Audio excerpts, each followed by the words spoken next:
Hello, everyone, and welcome to today's webcast, How to Achieve a Better Balance Between Security and Access in Government.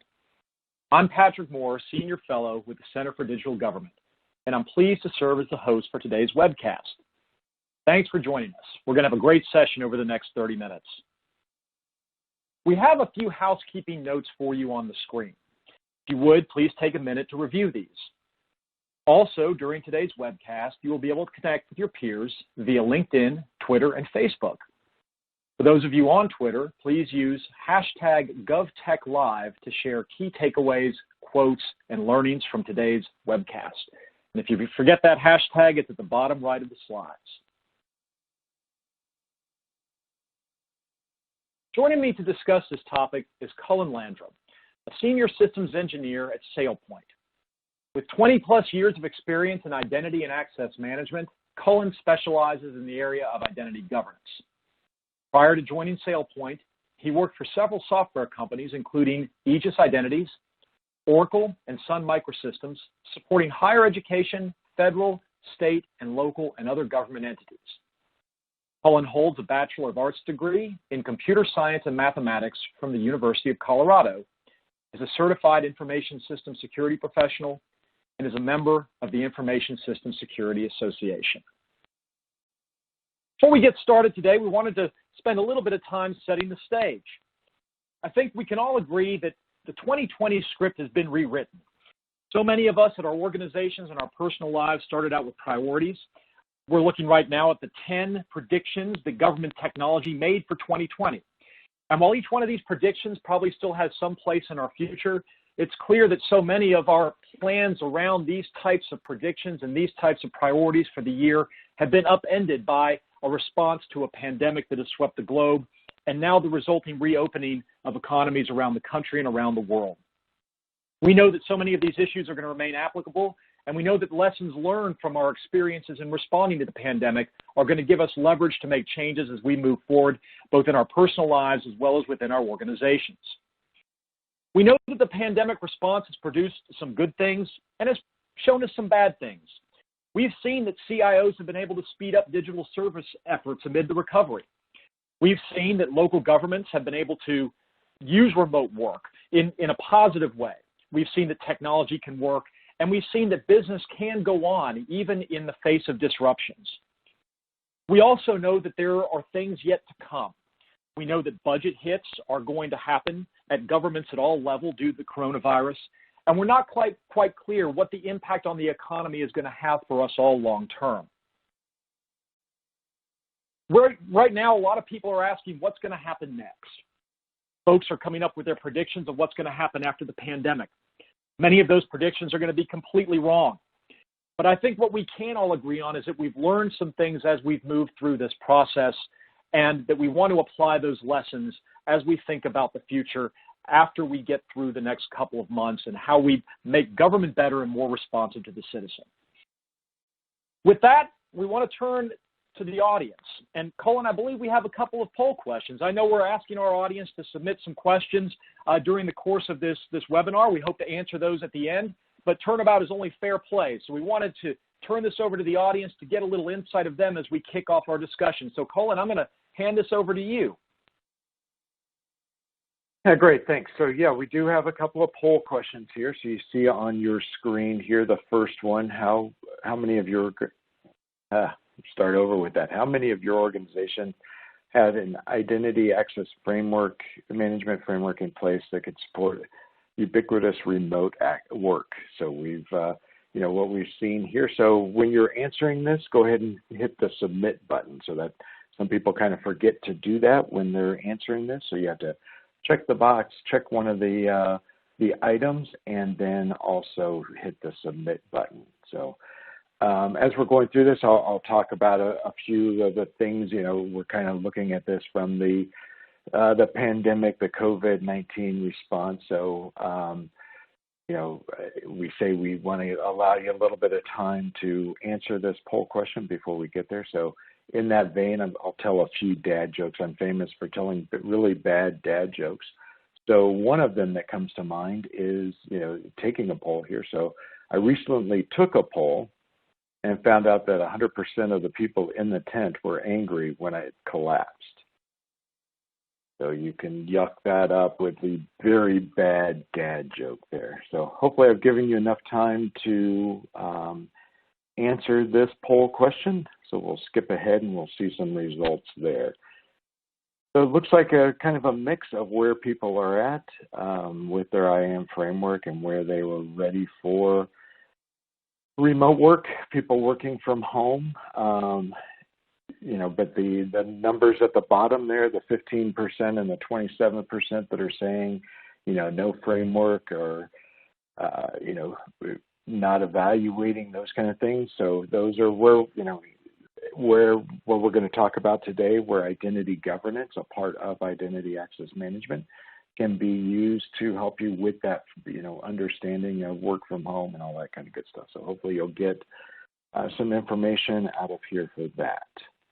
So our second poll question here, how many of your organizations are changing your identity access management strategy in response to the lessons learned from COVID-19? So from this pandemic, you see the answers there. So again, when you click on them, make sure you hit the submit button. And I will go back to my dad joke telling ways. And so another one that kind of plays into the whole thing that we're doing with the COVID-19 right now is this one here. So forced to wear glasses, and I wear glasses, FYI, and a mask at the same time, you may be entitled to condensation. Another very bad dad joke. So hopefully we can get through these poll questions. You don't have to listen to any more, but I'll give one more. There are 10 types of people in the world, those who understand binary and those who don't. And that's why I didn't say 10. It's 10. So yes, another bad dad joke. So hopefully we're done with those. So this one's more a little evenly split around where people are responding to COVID, not having,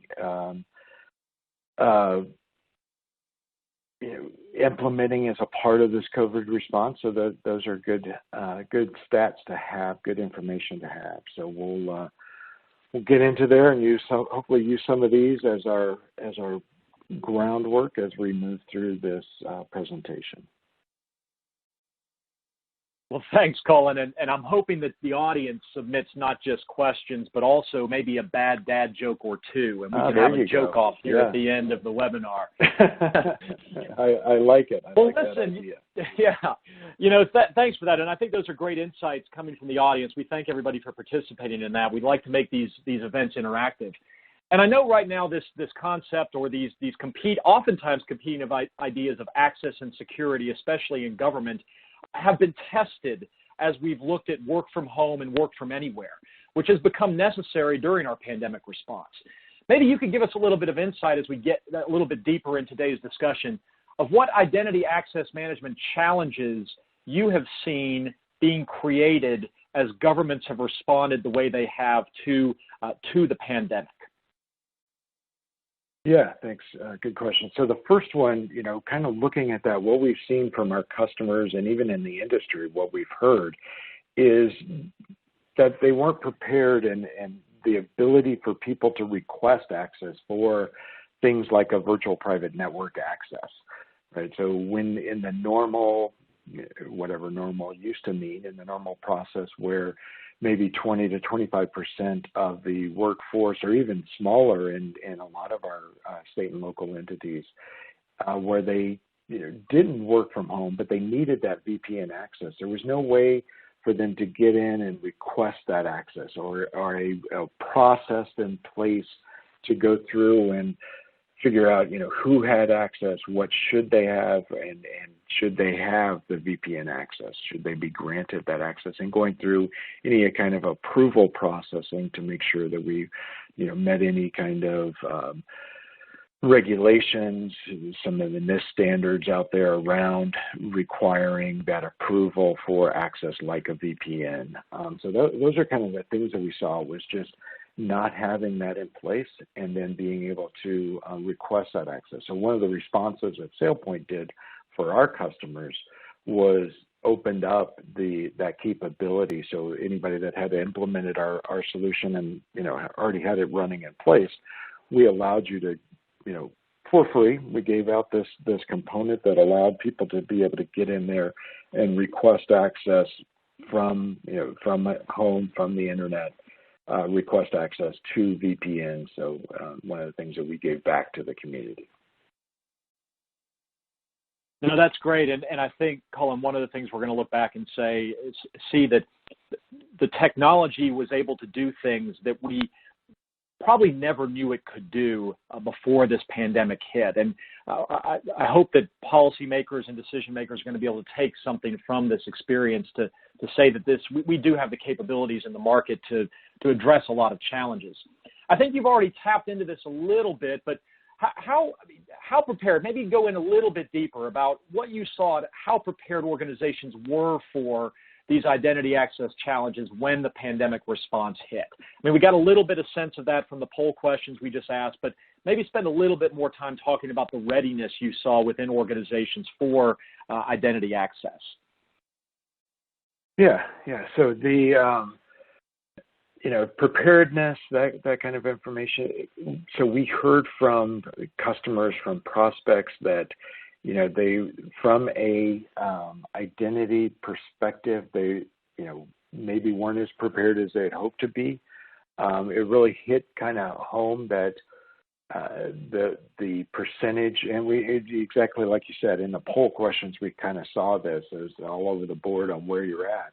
So it was really a matter of, that hindsight being 2020 of saying, having that identity access management, that identity governance infrastructure framework in place allows you to respond more quickly to things that happen, right? So those unforeseen, unknown things that happen within the industry, within the environment. This is one of the major events that's ever happened in our lifetime is something like this. But there's smaller things that people see happening, along the roads around disaster recovery type solutions or business continuity, where they say, we need to provide access. We lost, let's say, access to a facility, so we need to provide people remote access to that facility. So being able, from an identity perspective, to allow that access is really about, having that infrastructure in place, that framework in place that guides you and says, okay, we need to provide access to everybody that needs to get into this system, wherever that may be. And either from their on-premises solution or a SaaS-based solution, be able to go in and provision that access and make sure that we have that and, in an auditable fashion, right? We still need to be cognizant of our auditing requirements of those features, those things that have to be in place in order to do things in the proper way. So having that infrastructure, that framework in place allows you to meet those challenges. And, some of our customers and prospects that we've been talking to about this and going out and understanding the environment have said that, they had things in place, but not enough. So it's really a matter of, I think this is a good time for us to look at it, and we had it on one of the slides at the very beginning of, what can we learn from this whole pandemic thing that we're going through right now, and how can we make our security posture better, but still giving that access, right? So, the tagline, our topic for today, how to achieve better balance with security and access, is really all about that, is we need to go through and understand how we can balance that security and access in our environments. No, that's great, Colin, and I think most folks are going to agree with that. I think, we've jumped right in here. We've asked our audience what they think about their readiness from an identity access management standpoint. We've talked about some of what we've seen inside organizations in response to the pandemic. Maybe we take a little bit of a step back now, and as we think about a world where work from anywhere is necessary and it's really expected, how should we think about defining identity governance? What are some of its attributes? What benefits does it provide for an individual and an organization? I think selling this, our folks, the folks that listen in are always looking for ways to find traction for their ideas. How do we start to think about this identity governance now? Yeah, so let me, just kind of take a few slides here and kind of look at that. So what is identity governance? It's really, and I talk about identity access management, identity governance, so those terms come out. We like to use the term that Gartner provides, and it's really about identity governance and administration. So answering these questions. Who currently has access? Who should have access? Who owns that access?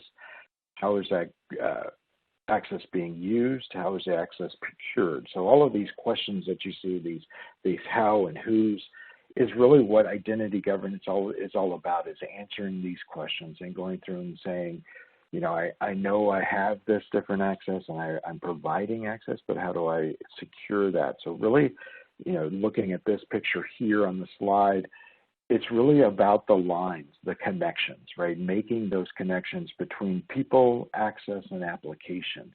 So identity governance is focused on the assignments, the compositions of access that we see going between those. So we have people, we have their access, and the applications. And we're really all about the lines and making sure those lines, where they need to be strong are strong, and where they need to be broken, they can be broken.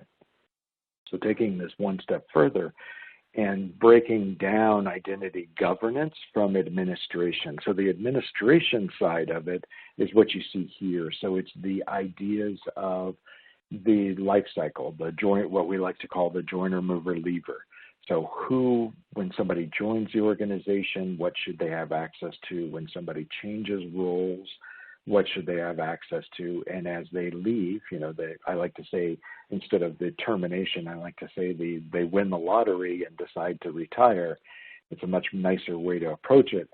When they're leaving, what do we do, right? And how do we handle that? So how do we go about making those changes and enacting the business policies that we need to do that? And then the second side of that, the groups, roles, profiles, direct permissions, whatever it may be on this side to enact that. And then from the governance side of it, we look more from who requested this access, who approved it, right? So answering those type of questions and knowing, who has these, this information. Is it still being used? When was it last used? When was it last reviewed? So going through and doing what's called an attestation or a review of a user, and either from a user perspective or from an application perspective, who has access? Why do they have that access? Should they retain that access? So being able to go through, answer those questions. And then also the ones that you see on the right-hand side, when was this last reviewed? That's a huge thing. So knowing, we have to do a annual certification as an example. So maybe somebody's risk score goes up if they haven't done a certification in a certain amount of time. So tying all those things in together is what we really term IGA, or governance in this identity governance and administration. Gotcha. No, thanks, Colin. That makes a lot of sense. How what are some of the technologies behind that, and how are current customers, for instance, using it? And what challenges do you see it solving? Yeah. So on the slide here, you see some of those. I advance that a little quick, but really, it's about these kind of things. And the first one is the key one there, the validation, complete life cycle. What happened and who has access. Being able to answer, I've said it a few times, around the auditing, being able to answer those questions from an auditor's perspective and saying, we know that people, when they leave, follow this process. Because I like to focus more on the leaver process than the joiner. Because if somebody doesn't get their correct access from a joiner perspective, they call the help desk and we get notified about that. But nobody notifies the help desk that they're leaving.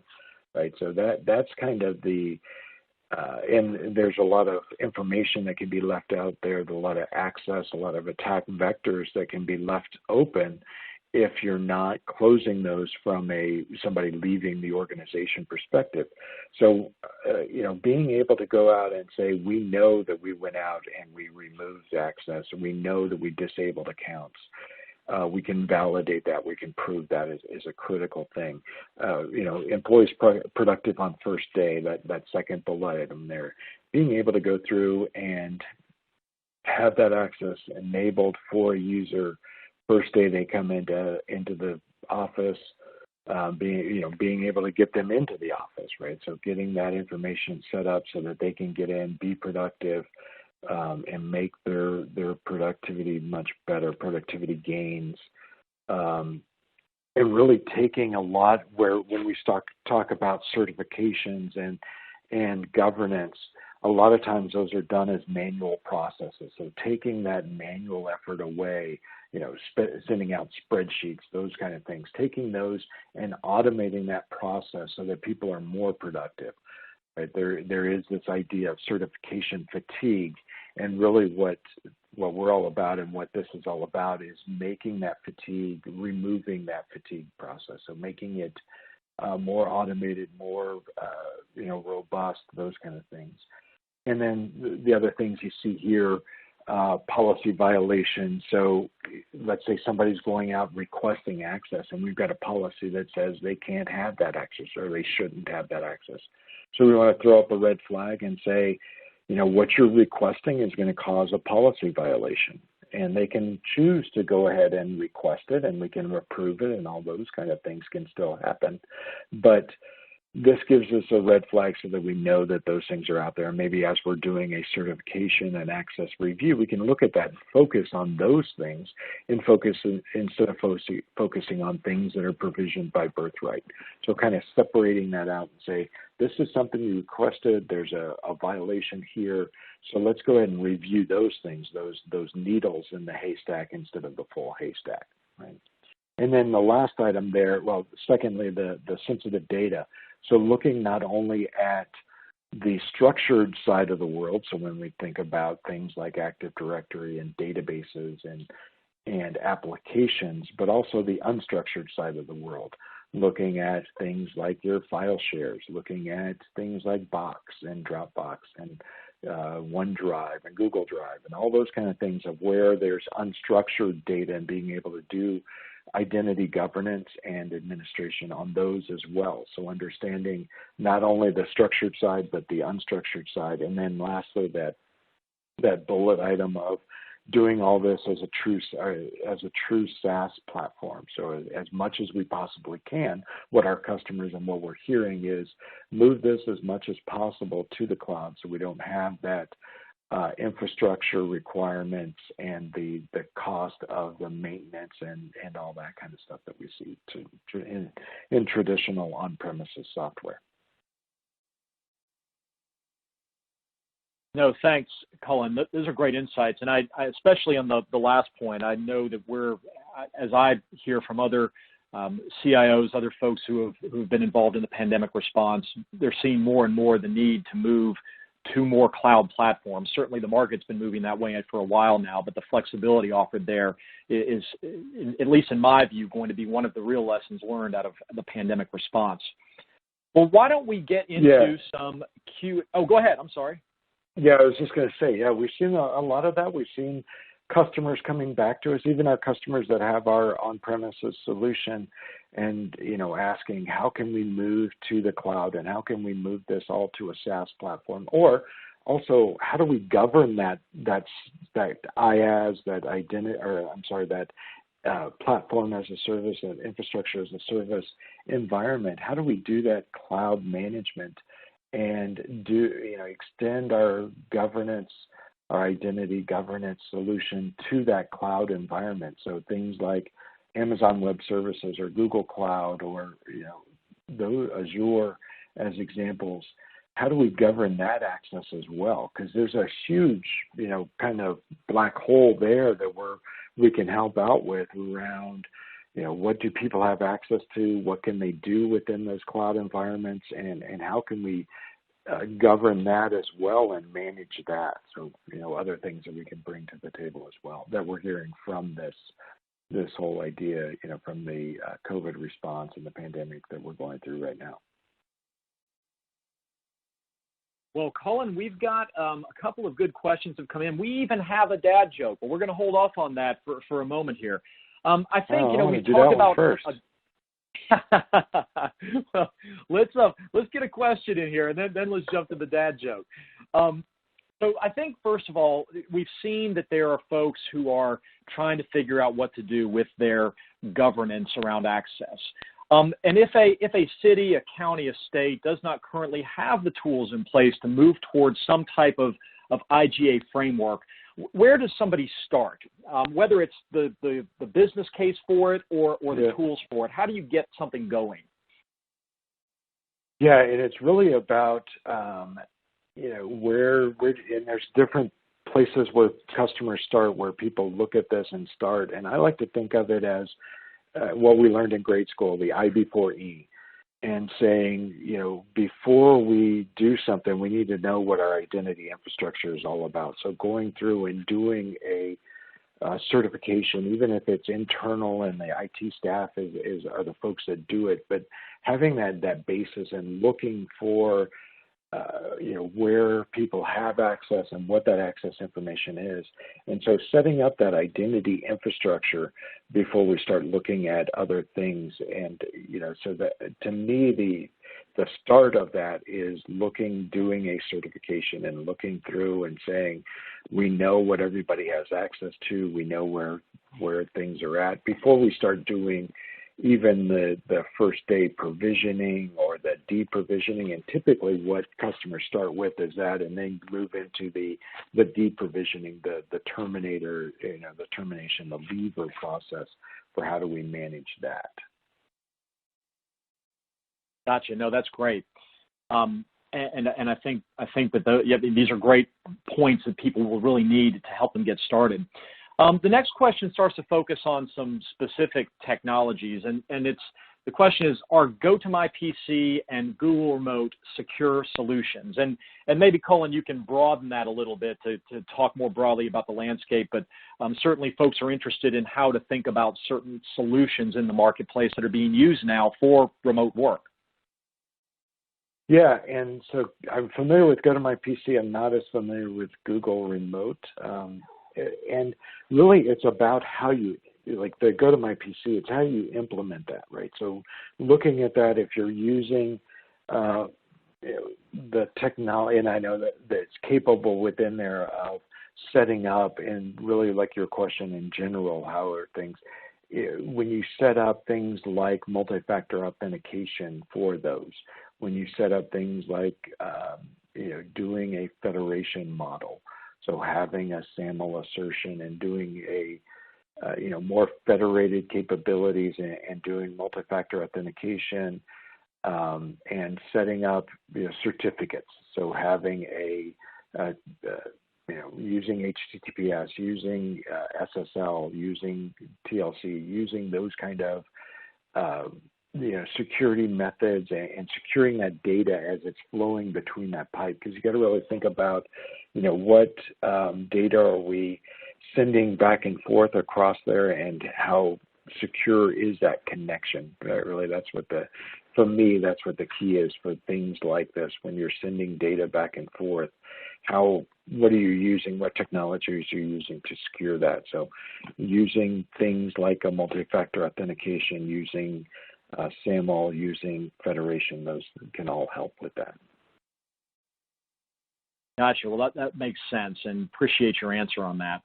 Well, we are approaching the end of our time here, and I want to be respectful of that commitment. But with that said, we've got to get this joke in, Cullen. I think we have to. Absolutely. We owe it to everybody. The two men were driving home one night when one asked the other to check if the car's indicators were working. He promptly sticks his head out the window and says, "Yes, no, yes, no, yes, no, yes, no."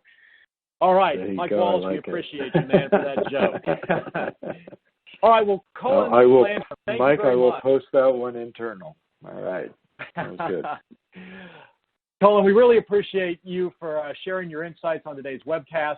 We also want to thank our partners at SailPoint for making it possible to have this important webcast today.